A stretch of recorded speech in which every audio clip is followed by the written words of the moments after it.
Okay, as we move on to chapter 3, we're going to be discussing the definition of a derivative. So what the point of differentiation is that we're trying to find the slope of a tangent line. So section 3.1 is the definition of the derivative.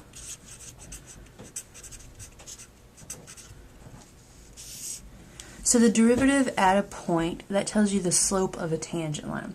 So again, that's what a derivative does, is it tells you what's the slope of the tangent line at a point. So that's what we're going to be thinking in the back of our head this entire time. So this is, you can also think of this as instantaneous rate of change. So derivative, instantaneous rate of change.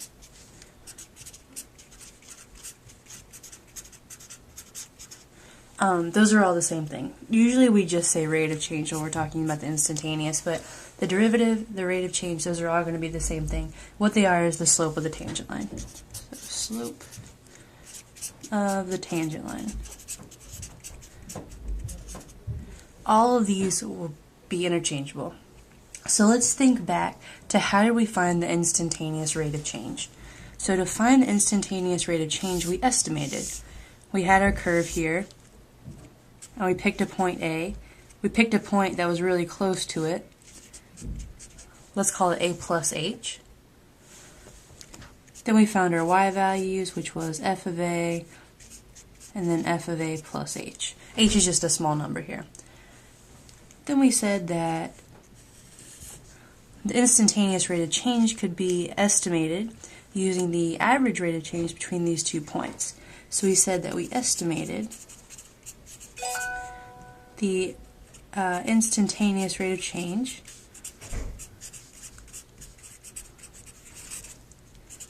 by the average rate of change, or the average velocity. And we said that was f of A plus H minus f of A, so the difference in my y values, over A plus H minus A. So I picked a point close to A. I've approximated the instantaneous velocity, or instantaneous rate of change. Subtract your x values in the denominator, subtract your y values in the numerator. Now this simplifies a little bit as f of A plus H minus f of A over H, where H is a small number. So we want to think H is small. If we want to make a better estimation of the instantaneous velocity, what do? We would choose a point that was even closer to A, so that would mean H is getting even smaller. So this idea kind of leads to a really big definition, and that is the definition of a derivative. So this is definitely an important definition that we're going to do. The derivative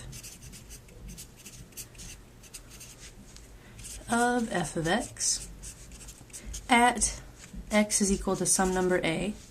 So we say the derivative of f of x at a point, or so at x equals a. It's a limit of the difference quotient that we just saw. So the quotient that we just saw was called a difference quotient.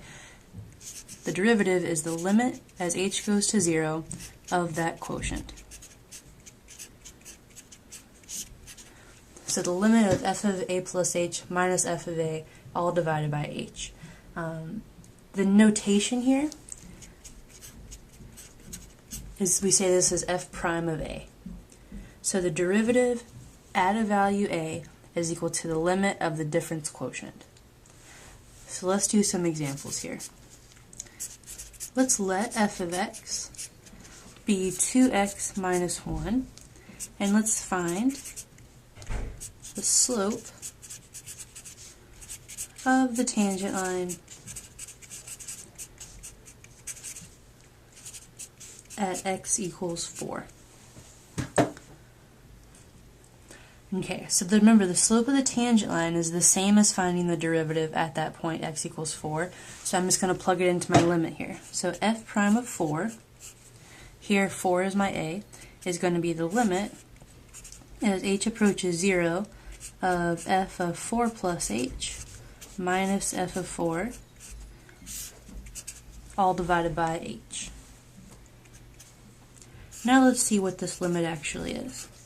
So f of 4 plus h, well I don't know what h is, but I can plug that into my equation for f of x. So that's 2 times 4 plus h minus 1. So that is f of 4 plus h.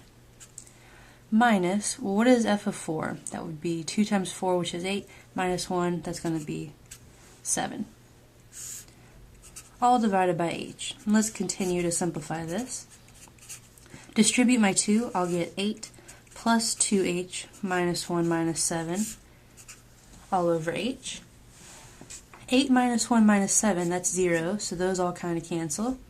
So I get the limit as h approaches 0 of 2h over h, which is just the limit as h approaches 0 of 2. And we know what the limit of a constant function is regardless of what h is doing here. This is just going to be 2. So the slope of the tangent line at x equals 4 is equal to 2. So f prime of 4 is 2.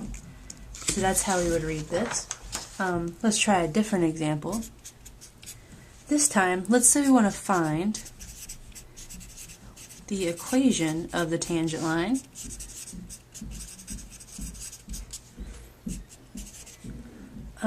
To the curve, f of x is 5x plus 1 at the point where x equals 2. Okay, so we're trying to find the equation of the tangent line. Remember, go back to when we were finding the equation of a line. Your answer for a tangent line is always y equals mx plus b. First thing I got to find is m. M is the slope of the tangent line. So remember, go back to the very beginning of this. Slope of the tangent line, instantaneous rate of change, derivative, they're all the same. So the slope of the tangent line is going to be f prime of 2. So we just need to figure out what is f prime of 2. So we'll use our formula. This is the limit as h approaches 0, f of 2 plus h minus f of 2, all divided by h. f of 2 plus h, this says plug in 2 plus h into our formula, so this will be 5 times 2 plus h plus 1. Then I'm going to subtract f of 2. f of 2 is 5 times 2 is 10 plus 1 is 11, all divided by h.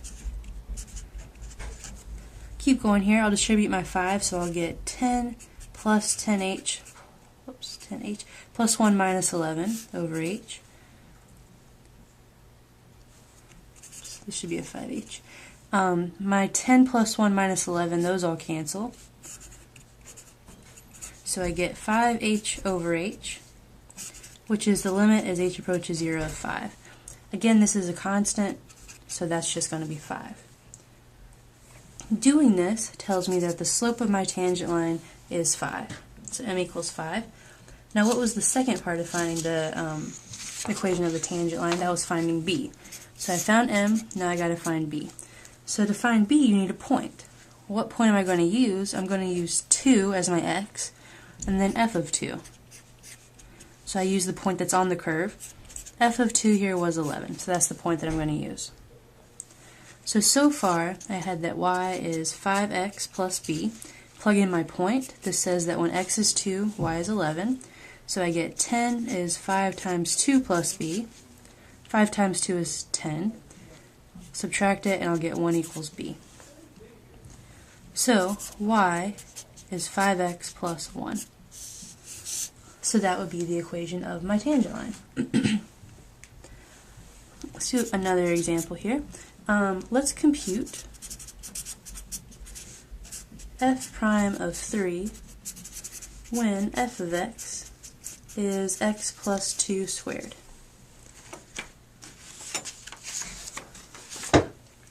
Okay, so this is saying compute the derivative at the point where x equals 3. So I'll just use my formula. F prime of 3 is going to be f of 3 plus h minus f of 3 all over h. What is f of 3 plus h? So that says plug in 3 plus h in where I see an x here. So that'll be, should have a limit out front here. The limit as x approaches 0 of 3 plus h plus 2 squared minus, what's f of 3? That would be 5 squared, which is 25, all over h. 3 plus 2 gives me 5, so this is h plus 5 squared minus 25 over h. Now we're going to FOIL this out, or square this out, so I'll get h squared plus 10h plus 25 minus 25 over h. And you can see the 25s are going to cancel. So I have the limit as h approaches 0 of h squared plus 10h over h. Now what can I do? I can't just plug in 0, right? That's the whole idea, is that I want to be able to plug in 0 for h, but I can't. But what I can do is factor out an h from the top. So this will be h plus 10 over h, and I'll continue this.